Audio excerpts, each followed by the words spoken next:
Hey guys, the Sony ZV-E10 is finally here, in my hands, real and ready for some proper testing and review. But you might be wondering, hey Dave, are those sunglasses because the sun is shining directly into your eyes? Or is it the brilliance of the ZV-E10? It's too much for your pathetic retinas to handle, or perhaps it's to hide the tears. The tears of frustrated rage and disappointment over this Frankenstein parts bin camera and the big stabilization crop. Well, answers to all those questions are going to follow, but first, let's hand over to my trusted and always respectful and polite colleague, Future Dave, to give us an overview of exactly what we can expect. Thanks, Past Dave, you jittery moron. Although this time that jitter might be stabilization related. We will investigate further in our next section. Just before that, the format today is going to be mainly vlogging segments, given that the ZV-E10 is made for vlogging. However, I will jump in like this with clarifications and thoughts from time to time. We will also include plenty of cinematic B-roll to cover off the filmmaker or product videography perspectives. There are timestamps for everything we will cover down in the description, along with product links and links to related videos. And if you enjoyed today's video, then like, subscribe, and let me know any questions or thoughts down in the comments. But first, if you want a vlog, then smooth footage is important. So let's start testing those stabilization features. Right now we are using the kit lens which comes with the ZV-E10, the Sony 16-50 f3.5 to 5.6, and that has built-in OSS or optical Steadyshot in-lens stabilization. And that is what you get if you set the ZV-E10 to standard Steadyshot. So it's only a feature that you'll get with lenses that have OSS. And in my experience using this with the A6400, this lens isn't great. Some other lenses, which we'll get to later, can have good in-lens stabilization, but the big game-changing feature on the ZV-E10 compared to Sony's other crop body cameras is the fact that it records gyroscopic data. So in the time that I've been talking, we should have been hopefully having a very smooth edit from Future Dave, wiping in Catalyst browse stabilized footage. And that, in my experience with the ZV-1 and A7C, has been excellent. There's a couple of videos I've made covering the topic. So let's see how that works in action before we start trying active Steadyshot and the crazy stabilization crop. So now let's test active Steadyshot. And this is where the camera digitally crops into the image to smooth and stabilize the footage. And my experience with the ZV-1 and this feature has been pretty good. The only real downside is the crop. And you'll be pleased to hear it's way bigger here, which is not ideal. I'll do a proper side-by-side and let you know the exact number, but I think it's around 40 to 45%. However, there are a couple of important differences with the ZV-E10. One is the fact that here you can have product showcase mode and active stabilization turned on at the same time. So I can do things like this and show you a wider lens, which we're about to try. This is the Samyang 12mm f2.0. And now we have the wider lens, and much like the famous Metallica song, we can say, "Enter Samyang." Pretty sure that was the title. So the interesting question is going to be, all right, I can see on the screen the vlogging angle here is usable. In fact, I kind of like it. I'm not someone who prefers ultra-wide shots generally, so this for me is a pretty nice look. The real question is going to be, how good is the stabilization? And my answer is disappointing. I had really high hopes for the active Steadyshot on the ZV-E10, but it is noticeably shakier than on the ZV-1 and even more so compared to higher end Sony models like the A7 S3, even if you ignore the crop factor as another downgrade compared to those other cameras. It might be usable depending on how bothered you are by shake at the edges in particular and how smoothly you can walk. Optical Steadyshot might be useful if the lens you want to use happens to have it and it's a good implementation, like on the 18-105, but that is too lens specific and too inconsistent for my taste. So aside from using a gimbal, I would have to say Catalyst is the only reliable stabilization option for the ZV-E10. It is great. I love Catalyst and it can give you excellent results, but It's an extra post-production step. You can't check what the results are going to look like in camera, and you need to film with a moderate to high shutter speed to get optimal results. You can see side-by-side examples of active Steadyshot and catalyst stabilized footage with a walking test and the same lens here. And next up we will turn to audio, and you'll be seeing more active Steadyshot followed by catalyst with the same lens to help inform your opinion. Now we have switched to audio from the 3-capsule directional mic of the ZV-E10. I'm keeping my voice fairly chilled because we're in a residential area and it's around 6:30 a.m. You guys have no idea how early I get up to do this crap around the day job, so hopefully it's appreciated. And this is without the mighty wind floof, the hat of destiny that makes the ZV-E10 and its brother the ZV-1 look a bit like those guards at Buckingham Palace. Is it Beefeaters? I want to say Beefeaters. Not a very vegan-friendly name, royal family. Archaic. Anyway, this has probably had a lot of ambient noise, so let's try adding on the mighty wind floof Beefeater hat. So as we continue our test of the built-in mic and the wind floof hat, I'm going to ask you a question which has led to disastrous consequences on numerous romantic encounters. Are you impressed by how wide I am? And I'm hoping that you guys will have more interest in the width of my lens, because right now we're using our Samyang 12mm f2 without active stabilization. So the plan is to use catalyst to smooth this out in post-production and give you an illustration of how you can have your cake and eat it with the ZV-E10. Great stabilization, and if you like a wide or ultra-wide vlogging angle, a lens like this can still do that. We are back to the trusty Rode lav mic for audio now. I'm regretting taking my sunglasses off. That was a short-lived decision. And you might be wondering, can you use product showcase mode and catalyst stabilization together? The answer is absolutely yes. To show you things like this 30mm f1.4 Sigma lens that we are about to switch to as we start discussing the next topic, beautiful blurry background bokeh and how to catch all those Pokemon.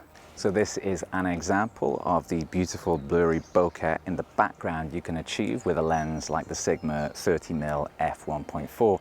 And this also kind of brings us on to some of the big advantages of the ZV-E10 compared to the ZV-1. Those interchangeable lenses mean there is a huge variety of different looks that you can achieve, and focal lengths, bokeh, all these sorts of different things that are inherently a bit limited by the one lens to rule them all design approach of the ZV-1 can be overcome.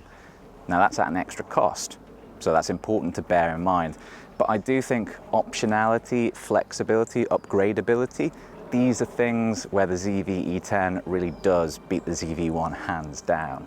A lens like the Sigma 16mm f1.4 is a great choice if you love beautiful blurry background bokeh like this. And it's also a nice time to introduce the bokeh button, or background defocus feature. Press a button and maybe we can see some of these strange blurry creatures behind us are in fact, that's right, they're ducks. No doubt preparing some kind of stealth attack on me. It's kind of a gimmick, but you know, maybe it's cool, maybe it's helpful for beginners. Another great way to achieve more beautiful bokeh is by zooming in and getting lots of optical compression from your lens. Like we are with this handsome duck chap here. And I never knew that ducks ate grass, so this video is educational for everybody. Competing with cows on their own turf. You are bold, sir.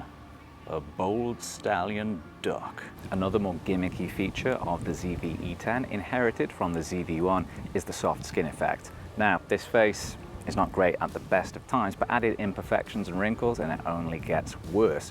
Maybe the soft skin effect can save me and you all at once. This is off, the brutal reality, and this is on. Do I now look like some kind of Snapchat man or K-pop icon? That's the real question. Okay, a few things to recap. Product showcase mode has come up a few times. To clarify, that's basically eye autofocus until you hold something up closer to the camera, whereby it will smoothly switch to focus on that object. It's useful and a further example of the great autofocus you get with the ZV-E10, which does excellent with eye tracking, touch tracking, and rack focus in good light. Low light, we will cover later. While you watch how good that autofocus tracking is for a moment, the shooting grip that I've been using with the ZV-E10 that you might have seen reflected in my shades is the Inky Iron B, which is super useful. Full review linked in the description. The ZV-E10's built-in mic does a decent job on voices, but even using that wind floof, it picks up a lot of ambience. It's definitely usable if you record in a controlled environment, you're someone who uses a bed of backing music, and it might even be helpful if you want to capture more of the sound of your environment, but I would still always prefer and recommend a dedicated mic. Lens choice and bokeh are, of course, linked, just like lens choice and field of view. The ZV-E10 and its E-mount connection has a very solid ecosystem of lens options, which will cover you for bountiful blur, wide expansive vistas, or tight zoom shots. Pretty nice, but for a price. The bokeh button and soft skin effect are gimmicks for me, but if you're new to cameras or you want to look like a waxwork from Madame Tussauds, then they could be good features respectively for you. And while we are here, let's quickly blitz through the key design features of the ZV-E10. If you want more information on specs, then check out the preview video I made from when the camera was first announced. The ZV-E10 is compact and slim with a pleasing all-black aesthetic and a good quality feel across the body and the satisfyingly clicky buttons. The grip is shallow, but the overall lightness means ergonomics feel pretty decent. We get a fully articulating flip screen, great for vlogging, vertical video, and high or low angles.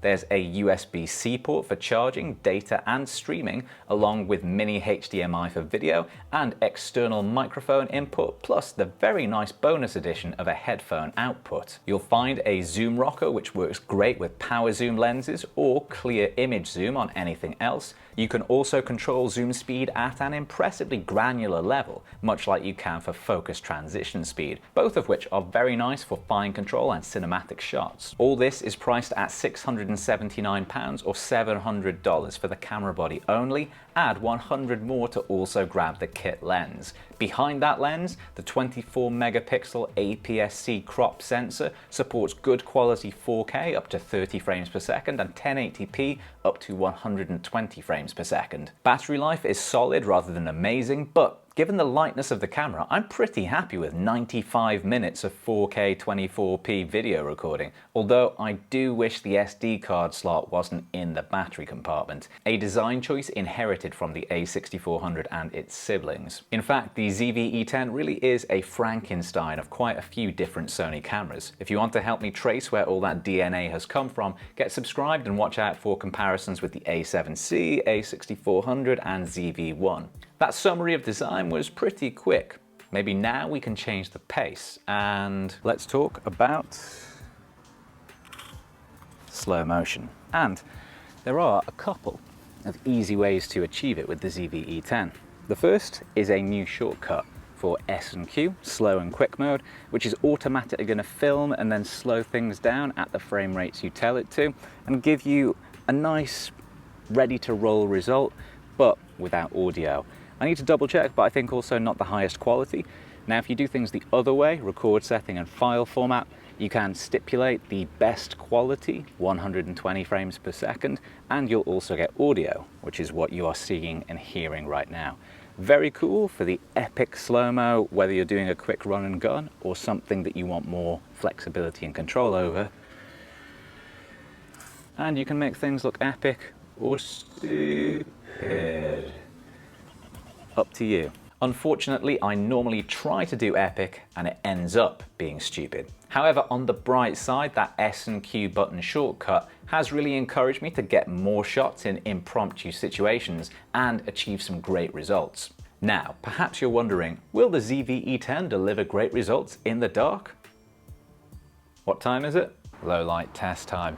Sigma 16mm f1.4 lens, 1/50 shutter, f1.4 aperture, and auto ISO is set to a maximum of 3200. We're currently at 640, although we're also backlit, which can sometimes be challenging for cameras. And we're in a park that's pretty dark. If I get serial killed, you know, believe the hype. Dark parks aren't good. However, I'm more worried about having mushy footage from our ZV-E10, because that's always been my experience with its brother, the A6400, which to all intents and purposes has the same sensor. if we start making things more difficult, so I've still got eye autofocus right now, I'm going to start to move away from the light. That's meant to be the advice when you're dying, right? That's what they always say in horror movies. I still seem to be in focus okay. The box is struggling a bit now though. And we are at that ISO 1600 cap. And I think if I move more quickly, the focus struggles a bit to keep up. But let's take it into tripping up over a stick. That's what I meant to say, that's what I did. Let's take it into the darker reaches of the park. I legit can't really see right now, so if I fall over and die, then you guys will witness.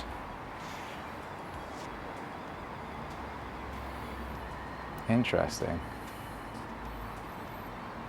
ISO 5000, and there really is very little light here. I am struggling to see.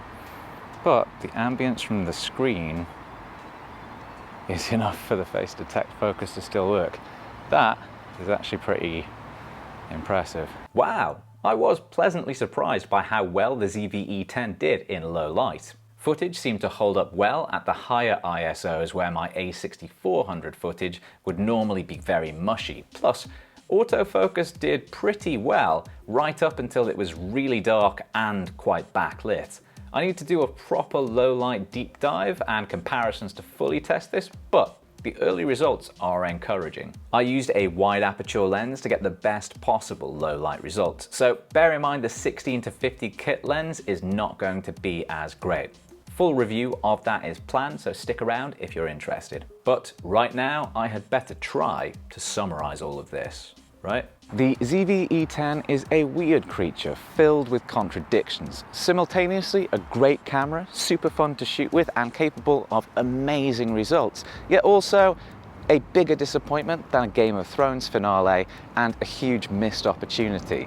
It's designed and marketed for vlogging, but it's only really good at it if you're able to accommodate all of its little quirks and drawbacks. However, at the same time, it's a big upgrade for video-focused work versus something like the A6400, while having a £300 cheaper list price. The active stabilization is a major letdown, but if you don't mind working with Catalyst, you can get top-tier stabilization results, and the rolling shutter is still a big problem for the sensor. However, if you don't do lots of whip pans or side-to-side movements, there's a good chance you'll never even notice. The interchangeable lens design gives you the potential for a huge range of looks. The ZV-E10 keeps all the great video-centric features of the ZV-1 while smashing the limitations of that camera, all while still providing an excellent autofocus system. However, you will need to invest significant amounts of money in at least a few lenses to really get the most out of that potential.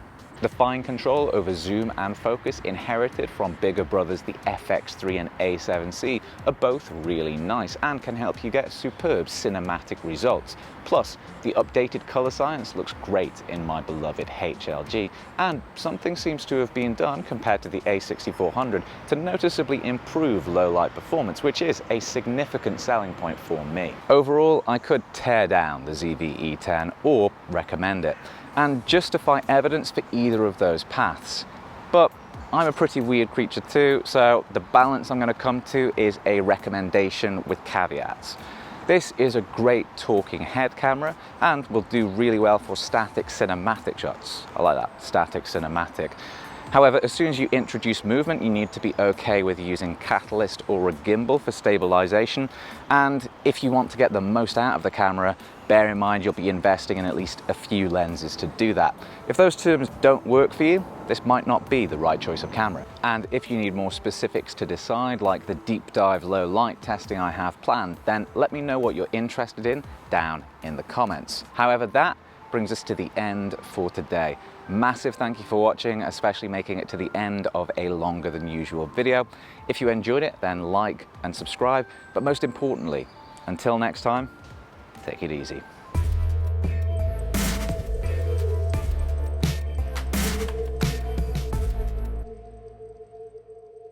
Very, very sunny, and my feet are getting wet. Morning dew and holes in shoes. A combination to forget. Coming never to a not hit near you. Hashtag terrible music.